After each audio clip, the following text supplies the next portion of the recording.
छोटे से गांव में किशन नाम का गरीब और अनाथ लकड़हारा रहता था। हर सुबह वो अपनी कुल्हाड़ी लेकर जंगल में लकड़ियां काटने निकलता था। एक दिन जब किशन जंगल की ओर जा रहा था, तभी रास्ते में उसका पड़ोसी बलराम मिल गया, जो हमेशा उसका मजाक उड़ाया करता था। क्यों किशन चल दिए जंगल में करने मंगल, लेकिन तुम्हारे जीवन में है अमंगल। अरे भाई, तेरी किस्मत में सिर्फ गरीबी लिखी है, गरीबी। मैं तो अभी भी कहता हूँ, अगर तुम मेरे साथ आओ तो तुम्हारी किस्मत बदल जाएगी, नहीं तो जीवन भर ऐसे ही कुल्हाड़ी लेकर घूमते रह जाओगे बेटा। ऐसा है, तुम चाहे मेरी गरीबी का जितना भी मजाक उड़ा लो बलराम, लेकिन मैं तुम्हारे साथ तो बिल्कुल काम नहीं करूंगा। अरे मैं जानता हूँ कि तुम क्या करते हो, एक नंबर के चोर हो, चोर जो दूसरे गांवों में चोरी करके अपना पेट पालते हो। तो क्या हो गया? हाँ, मैं हूँ चोर, इसमें कौन सी बुरी बात है। मैं धनवानों की तरह जीता हूँ बेटा, आज तक कभी पकड़ा नहीं गया और ना पकड़ा जाऊंगा। और देख, जब मेरे काम से मेरी पत्नी को कोई ऐतराज नहीं है तो तुझे क्यों जलन हो रही है? नहीं तो मेरी पत्नी साहूकारों की पत्नी की तरह बड़े शान से रहती है, तेरे जैसे फटीचर नहीं है वो। ऐसा है बलराम, मुझे चाहिए सिर्फ अपनी मेहनत का धन, दूसरों का चुराया हुआ नहीं। इसीलिए मैं तुम्हारे साथ कभी भी शामिल नहीं होऊंगा। इतना कहकर किशन वहां से चला गया और जंगल में लकड़ियां काटने लगा। कुछ देर बाद बलराम दोबारा वहीं आ गया। अरे बिना कुछ बोले मेरी बात पहले ध्यान से सुन। देख, मैं तेरे पास आखिरी बार आया हूं, इसके बाद मैं नहीं आऊंगा। सोच ले, अभी तक तेरी शादी भी नहीं हुई है, क्योंकि तू बहुत गरीब है। गांव में कोई बाप नहीं है जो तुझे अपनी लड़की देगा। अरे कोई लड़की तुझसे शादी करना ही नहीं चाहती, इतना फटीचर है तू। तेरा कोई मित्र भी नहीं है, क्योंकि गरीबों से कोई दोस्ती नहीं करता। अब बता, तेरी क्या हैसियत है? ऐसा है बलराम, भले ही मुझे सारा जीवन अकेले बिताना पड़े, लेकिन मैं अपनी ईमानदारी नहीं बेचूंगा। मैं मेहनत और सच्चाई से ही काम करूंगा, चोरी नहीं करूंगा, बस। बलराम क्रोधित होकर वहां से चला गया। किशन अपनी लकड़ियां काटता रहा और शाम तक उन्हें बाजार में बेचने चला गया। बाजार में किशन अपनी लकड़ियां बेच रहा था कि तभी एक ग्राहक उसके पास आया। अरे देखो भाई किशन, मुझे तो चाहिए अच्छी गुणवत्ता की लकड़ी जो कि जंगल की गहराई में मिलती है, लेकिन क्या करें, कोई लकड़हारा वहां जाने की हिम्मत ही नहीं करता। यह बताओ, क्या तुम मेरे लिए वहां से लकड़ी काट कर लाओगे? देखो, मैं तुम्हें मुंह मांगी कीमत दूंगा, सोच लो। देखिए भैया, बस मेरी मेहनत की सही कीमत दे दीजिएगा, मुंह मांगी नहीं चाहिए, मेरे लिए वह काफी है। ठीक है, जैसा आप चाहते हैं वैसा ही होगा। मैं कल ही जंगल की गहराई में जाकर लकड़ी काट कर ले आऊंगा। ठीक है। ग्राहक खुश होकर चला गया।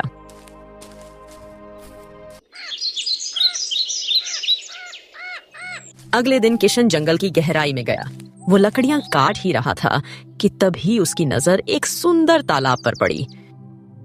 हाँ, यही वो तालाब है जिसके बारे में कहा जाता है कि यह अच्छे लोगों की रक्षा करता है और बुरी शक्तियों को नष्ट कर देता है। उसी समय तालाब के ऊपर से एक चील उड़ती हुई गुजरी। वो अचानक एक नुकीले बबूल के पेड़ से टकराई और घायल होकर नीचे गिर पड़ी। अरे बाप, ये चील तो बुरी तरह से घायल हो गई है। ओहो, इसके शरीर से तो बहुत खून बह रहा है। अरे, अगर इसका इलाज ना किया गया तो ये बेचारी तो मर जाएगी। लेकिन नहीं, मैं अपनी आंखों के सामने किसी भी प्राणी को मरते हुए नहीं देख सकता। रुक जाओ। किशन ने घायल चील को उठाया और अपने गांव की ओर चल पड़ा। गांव की सीमा पर पहुंचते ही मुखिया मिल गया। अरे किशन, अरे भाई, ये तेरे हाथों में घायल चील क्या कर रही है? अरे एक बार देख तो सही, तेरा पूरा हाथ खून से लाल हो चुका है। क्या चक्कर है यह? मुखिया जी, बात यह है कि यह चील जंगल के पवित्र तालाब के पास बबूल के पेड़ से टकरा गई थी। मैंने देखा और इसे उठा लाया ताकि इसका इलाज कर सकूं। अरे वो तो पवित्र तालाब है, ना जाने यह कैसी चील है। क्या पता यह कोई राक्षसी या पिशाचिनी हो। ए भैया, तू इसको छोड़ दे। अरे मर जाने दे। हाँ, छोड़ इसको। क्या? नहीं मुखिया जी, मैं मानता हूं कि वो तालाब पवित्र है, आंखों से देखा है। यह चील केवल बबूल के पेड़ से टकराई थी। मैं नहीं मानता कि यह कोई राक्षसी या पिशाचिनी होगी। नहीं। इतना कहकर किशन घायल चील को अपने घर ले आया और उसकी सेवा करने लगा। कुछ ही दिनों में चील स्वस्थ हो गई। एक दिन जब किशन लकड़ियां काटने के लिए जा रहा था, तो वही चील उड़ती हुई आई और उसके कंधे पर बैठ गई। अब अच्छा लग रहा है ना? एकदम स्वस्थ हो गई हो। चलो तुम्हें तुम्हारे जंगल छोड़ आता हूँ। चलो। रास्ते में बलराम फिर मिल गया। ओहो, हाथ में कुल्हाड़ी कंधे पर चील कहाँ चल दिए फटीचर जी? अब कोई मनुष्य तो तुझसे दोस्ती करता नहीं, अब चील कौवे और गिद्ध ही तुम्हारे मित्र बन गए हैं। यह कहकर बलराम हंसता हुआ चला गया। किशन ने उसकी बातों पर ध्यान नहीं दिया और शांत मन से जंगल की ओर बढ़ गया। किशन जंगल में लकड़ियां काटने लगा। तभी वो चील एक ओर बैठकर उसे निहारने लगी। अचानक चील ने मनुष्य की आवाज में किशन से कहा, तुम्हारे गांव में तुम्हारा बहुत मजाक उड़ाया जाता है, तुम गांव वालों से कुछ कहते क्यों नहीं? ये सुनकर किशन चौंक गया और डरते हुए बोला, हे भगवान, ये क्या तुम मनुष्य की आवाज में बात कर रही हो? इसका मतलब मुखिया जी सही कह रहे थे। तो तुम जरूर कोई राक्षसी या पिशाचिनी हो, है ना? नहीं, मैं कोई राक्षसी नहीं और ना ही पिशाचिनी। नहीं तो फिर तुम कौन हो चील? मुझे बताओ, कौन हो तुम? समझ लो कि मैं एक मायावी चील हूँ और मैं इससे अधिक तुम्हें नहीं बता सकती, पर एक काम कर सकती हूँ। कौन सा काम चील? मैंने तुम्हारी मदद की है, अगर मैं नहीं होता तो तुम्हें कौन बचा कर ले आता, बताओ भला। यह सुनकर चील चौंक उठी और गंभीर स्वर में बोली, जो भी हो, तुमने मेरी सहायता की है, अब मैं तुम्हारी सहायता करूंगी। चलो मेरे साथ। कहाँ चलना है, कुछ तो बताओ। मैं जंगल में एक ऐसी गुफा का ठिकाना जानती हूँ जिसके अंदर बेशकीमती खजाना है। उसे पाकर तुम बहुत धनवान बन जाओगे। इतना कहकर चील जंगल की गहराई में उड़ने लगी और किशन उसके पीछे पीछे चल पड़ा। बहुत देर बाद चील एक गुफा के भीतर प्रवेश कर गई। किशन जब गुफा में गया तो बुरी तरह चौंक उठा। गुफा के अंदर बेशकीमती सोने के सिक्के, हीरे मोती और अनगिनत आभूषण पड़े थे। यह सब कुछ तुम्हारा है, ले जाओ। किशन खुश हो गया। बस अब मैं जा रही हूँ। इतना कहकर चील रंग बिरंगी किरणों की तरह गायब हो गई। किशन सारे खजाने को लेकर अपने घर लौट आया। कुछ ही दिनों में किशन गांव का सबसे धनवान व्यक्ति बन गया। उसकी टूटी फूटी झोपड़ी के स्थान पर आलीशान हवेली खड़ी हो गई। हवेली में नौकर चाकर तथा समृद्धि दिखने लगी। यह बात बलराम को पसंद नहीं आई। एक दिन वो मुखिया के पास गया और गुस्से में बोला, अरे मुखिया जी, मेरी तो ये समझ में नहीं आ रहा कि यह फटीचर किशन रातों रात इतना धनवान कैसे हो गया। कुछ समय पहले तो वह टूटी फूटी झोपड़ी में रहता था, अब उसकी जगह पर देखो, वाह भाई, आलीशान हवेली बनी हुई है। यह क्या चक्कर है? मुखिया मुस्कुराया और बोला, देखो बलराम, हम सभी जानते हैं कि तुम हमेशा किशन का मजाक उड़ाते रहे हो, पर मैं मानता हूं कि किशन गलत काम नहीं कर सकता। अगर वह धनवान बन गया है तो गांव के लिए अच्छी बात है। कल को अगर किसी पर मुसीबत आई तो मुझे पूरा भरोसा है कि किशन दिल खोलकर मदद करेगा। तुम जैसी घटिया हरकतें नहीं करेगा वो। यह सुनकर बलराम क्रोधित हो गया। मुखिया वहां से चला गया। अगर मैंने कुछ नहीं किया तो जल्द ही सब गांव वाले मुझे अपमानित करेंगे और किशन को जमींदार जैसा सम्मान मिलेगा। मुझे किशन पर नजर रखनी होगी। आज रात मैं उसकी हवेली में चोरी करूंगा। सोचा था कि गांव में कभी चोरी नहीं करूंगा, पर अब तो मजबूरी है, करना पड़ेगा और मैं करूंगा। रात को किशन गहरी नींद में सो गया। बलराम चुपके से किशन की हवेली में घुस और तलाशी लेने लगा। कुछ ही देर में वो एक कक्ष में पहुंचा जहां बहुत सारी बोरियां रखी थी। बलराम ने जैसे ही एक बोरी खोली, उसकी आंखें आश्चर्य से फैल गईं। उसने अपने आप से कहा, हे भगवान, इस बोरी में तो सोने के सिक्के भरे पड़े हैं। इसका मतलब यहाँ जितनी भी बोरियां हैं उन सब में सोने के सिक्के हैं। धीरे धीरे बलराम ने सारी बोरियां खोल दी और बोला, इसमें भी इन सब में तो सोने के सिक्के, हीरे, मोती और जवाहरात जैसी चीजें भरी पड़ी है। आखिर किशन के पास इतना धन आया कहां से? खैर, जो भी हो, मैं यह सारा खजाना आज ही चुरा कर ले जाऊंगा और हमेशा के लिए अपनी पत्नी को लेकर इस गांव को छोड़कर चला जाऊंगा और किशन फिर से गरीब हो जाएगा। फटीचर कहीं का। इतना कहकर बलराम उठ खड़ा हुआ कि अगले ही पल उसे चक्कर आ गए और वो बेहोश हो गया। कुछ देर बाद बलराम की आंख खुली तो उसने अपने आप को गांव की सीमा पर पड़ा हुआ पाया। अचानक रंग बिरंगी किरणों के साथ वही चील प्रकट हो गई और बलराम को घूरने लगी। उसकी आंखें अचानक लाल हो गईं। हे भगवान, मैं ये कहां आ गया? मैं तो किशन की हवेली में था। अचानक चक्कर आया, मैं बेहोश हो गया और मैं यहाँ कैसे आ गया? चील अचानक से कैसे प्रकट हो गई? हे भगवान, और इसकी आंखें लाल क्यों हैं? ये क्या हो रहा है? अगले ही पल चील की आंखों से रंग बिरंगी किरणें निकली और वो बलराम के शरीर पर पड़ी। बलराम बुरी तरह चिल्लाने लगा। कुछ ही देर में उसकी चीखें गांव के सन्नाटे में गूंज उठी। उसकी छाती से रक्त बहने लगा, उसका चेहरा विकृत हुआ और वह दम तोड़ गया। बलराम के मरते ही चील रंग बिरंगी किरणों से गायब हो गई।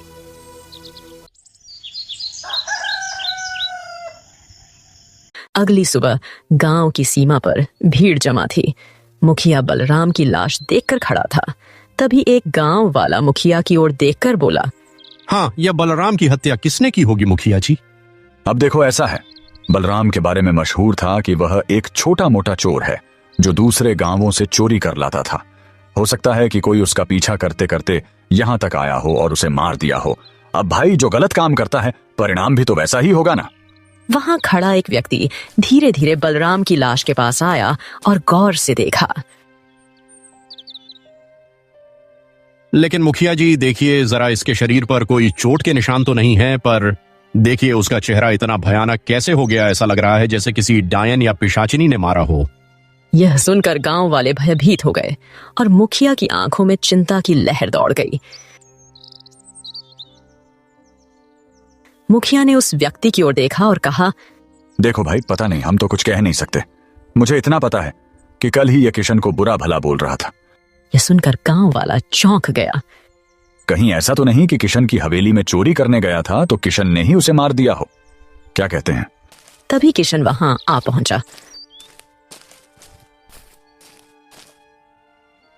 मुखिया ने किशन को सारी घटना बताई। मुखिया जी, बलराम ना मुझसे अंदर ही अंदर जलता था। वैसे तो मैं भी बलराम को पसंद नहीं करता था, पर मैंने उसकी हत्या नहीं की है। मैं किसी की हत्या नहीं कर सकता। हाँ किशन, हमें तुम पर भरोसा है, पर हम बस यही सब सोच विचार रहे थे कि यह हुआ कैसे। किशन ने देखा कि बलराम की मुट्ठी बंद है। वो बलराम के पास गया और उसकी मुट्ठी खोली। मुट्ठी के अंदर एक सोने का सिक्का दबा हुआ था। किशन पूरी तरह चौंक गया। वो वही प्राचीन सोने का सिक्का था जो उसने गुफा में पाया था। किशन ने वो सिक्का उठा लिया। कुछ देर बाद बलराम का अंतिम संस्कार कर दिया गया और उसकी पत्नी बुरी तरह बिलख बिलख कर रो रही थी।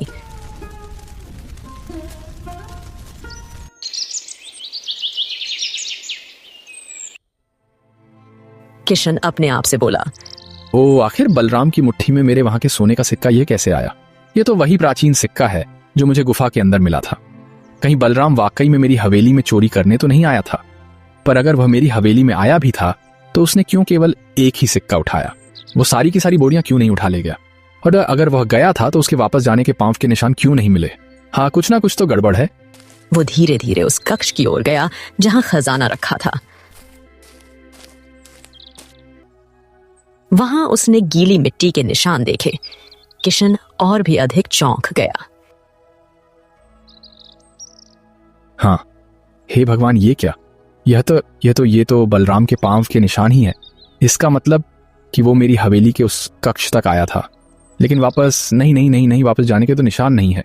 और अगर बलराम के वापस जाने के पांव के निशान गायब हैं, तो बलराम गांव की सीमा तक कैसे पहुंचा? किशन और भी उलझन में पड़ गया।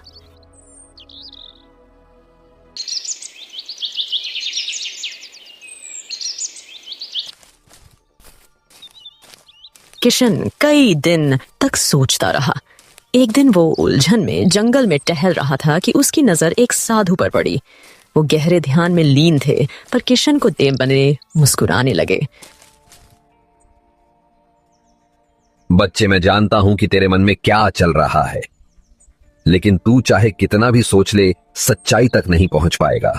ये सुनकर किशन चौंक गया और साधु के पास पहुंचा। प्रणाम साधु महाराज। साधु महाराज, आप तो चमत्कारी लगते हैं। देखिए, अगर आपको सच में पता है कि मैं क्या सोच रहा हूं तो मेरी एक उलझन को दूर कर दीजिए। मतलब देखिए, बलराम चोर तो था, पर उसकी भी एक पत्नी थी। आखिर उसकी हत्या किसने कर दी? हाँ देखो किशन, उसकी मृत्यु उसी चील के कारण हुई है जिसने तुझे खजाना दिया था। किशन स्तब्ध रह गया। क्या क्या बात कर रहे हैं? ऐसा कैसे हो सकता है? वो तो एक मायावी चील है। मैंने उसकी मदद की थी, उसने मेरी मदद की। फिर उस चील ने बलराम की हत्या क्यों की? बलराम को क्यों मारा? क्योंकि बलराम तेरे घर में चोरी करने के लिए आया था। जैसे ही उसने तेरे खजाने की बोरी खोली, सोने के सिक्के देखकर उसकी आंखें फटी की फटी रह गईं। उसने एक सोने का सिक्का उठाया और बाकी की बोरियां भी खोल दी।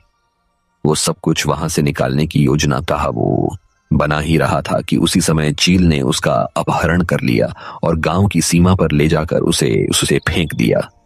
किशन भय से पीछे हट गया। क्या मतलब साधु महाराज? वो तो एक पक्षी है और आप कह रहे हैं कि उसने वो कोई साधारण चील नहीं है, वो एक श्रापित चील है। श्रापित चील आपका मतलब क्या है? जिस खजाने को उसने तुझे दिया वो उसकी रक्षक भी है। उसने तुझे अपनी मर्जी से वो धन दिया था, इसीलिए तू उसे खर्च कर सकता है। लेकिन अगर कोई और उस खजाने को छुएगा तो वही चील उसकी मृत्यु का कारण बनेगी। यह खजाना उसी के संरक्षण में है और इसका प्रयोग केवल वही कर सकता है जिसे वह स्वयं चुनती है।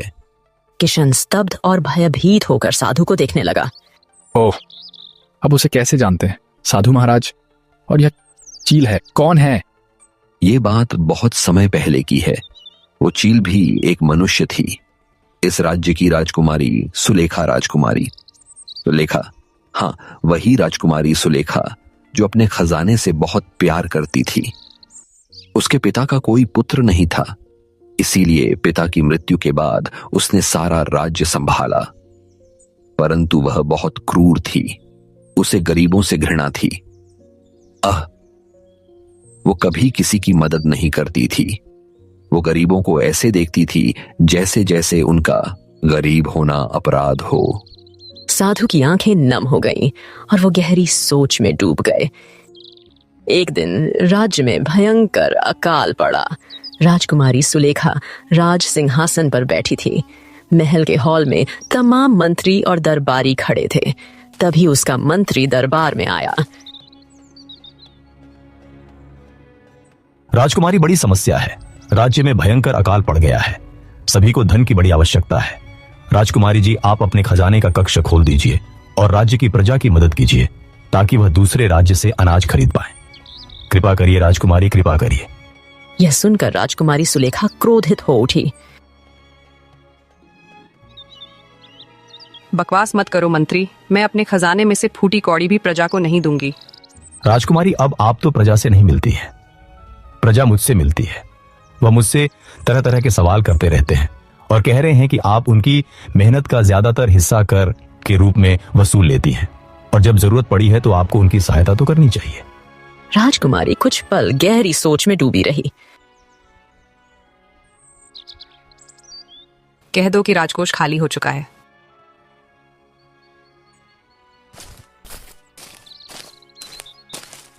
कुछ ही दिनों में राजकुमारी सुलेखा ने अपना सारा खजाना एक गुफा के भीतर सुरक्षित करवा दिया। गुफा के पास जाकर वो मुस्कुराई और बोली, अब मेरा धन मुझसे कोई नहीं ले सकता। तभी वहां एक साधु आया। उसकी दृष्टि में गुस्सा और उदासी दोनों थे। साधु ने तीखे स्वर में कहा, तूने अत्याचार की सारी हदें पार कर दी। इस मुसीबत की घड़ी में तूने अपना सारा खजाना गुफा में छुपा दिया। तू राजकुमारी कहलाने के योग्य नहीं है। मैं तुझे श्राप दे रहा हूं। तू इसी समय चील में परिवर्तित हो जा और तेरा खजाना श्रापित हो जाए। अब इस खजाने का उपयोग तेरे अलावा कोई नहीं कर पाएगा। तू चील के रूप में उस खजाने की रक्षक बनकर जंगल की गहराइयों में भटकेगी। साधु ने इतना कहा ही था कि राजकुमारी सुलेखा रंग बिरंगी किरणों से परिवर्तित होने लगी। उसकी आंखों से आंसू बहने लगे। साधु ने ठंडे स्वर में कहा, आंसू बहाने से कोई फायदा नहीं होगा। यही तेरी सजा है। तेरा ही खजाना केवल वही इस्तेमाल कर पाएगा जिसे तू अपनी मर्जी से चुनेगी, और यदि कोई और उस खजाने को छुएगा तो तू अंछा से भी उसकी हत्या कर देगी। यह श्राप तुझे उसकी हत्या करने पर विवश कर देगा। यदि फिर कोई तुझे अपनी मर्जी से वह खजाना वापस दे दे और वो तुझे साफ साफ स्वीकार कर ले, तब जाकर तेरा श्राप टूट जाएगा। बात यह, खजाने मिट्टी बन जाएगा और तुझे मुक्ति मिल जाएगी। राजकुमारी सुलेखा रोने लगी। खजाने से किस मनुष्य को प्रेम नहीं होता। अगर मैं किसी को वह खजाना अपनी मर्जी से दूं और वह श्राप मुक्त रहे तो वह वापस क्यों करेगा? साधु गंभीरता से मुस्कुराया और कहा, यही तो शराफ है। इतना कहकर साधु रंग बिरंगे भंवर की भांति गायब हो गया। राजकुमारी सुलेखा की चीख गुमनामी में बदल गई। हाँ तो किशन, यदि तुम यह खजाना वापस उसी गुफा में रख दोगे तो राजकुमारी सुलेखा को मुक्ति मिल जाएगी और वह खजाना मिट्टी बन जाएगा। अन्यथा कोई और उस खजाने का प्रयोग करेगा तो वह भी मारा जाएगा और राजकुमारी न चाहते हुए भी अपनी इच्छा से उसे मारने पर विवश होंगी। किशन की आंखों में आंसू थे। साधु महाराज, जो जो किसी की जान लेता है, ऐसा ऐसा खजाना मुझे बिल्कुल नहीं चाहिए। नहीं चाहिए, ऐसा खजाना नहीं चाहिए। किशन सारा खजाना लेकर गुफा में लौट आया। उसने खजाना गुफा में रख दिया। वहीं रंग बिरंगी चमक फैल गई और चील प्रकट हुई। किशन ने चील से कहा, मुझे तुम्हारी सारी सच्चाई पता लग गई है। देखो, मुझे यह खजाना नहीं चाहिए, इसे तुम रखो। मैं उस हवेली में भी अब नहीं रहूंगा। मेरी झोपड़ी ही मेरे लिए ठीक है। चील की आंखों से आंसू छलक पड़े और वो फिर रंग बिरंगी किरणों में बदलकर पुनः राजकुमारी सुलेखा का रोया रूप धारण कर गई। अपनी असल शक्ल में आते ही उसने गुफा की ओर देखा और वो सारा खजाना मिट्टी बन गया। आखिरकार तुमने मुझे मुक्ति दे ही दी। इतना कहकर राजकुमारी सुलेखा हवा में विलीन हो गई। किशन मुस्कुराते हुए अपने गांव लौटा और सारी घटना मुखिया को बताई। गांव वाले सभी किशन के बलिदान और ईमानदारी की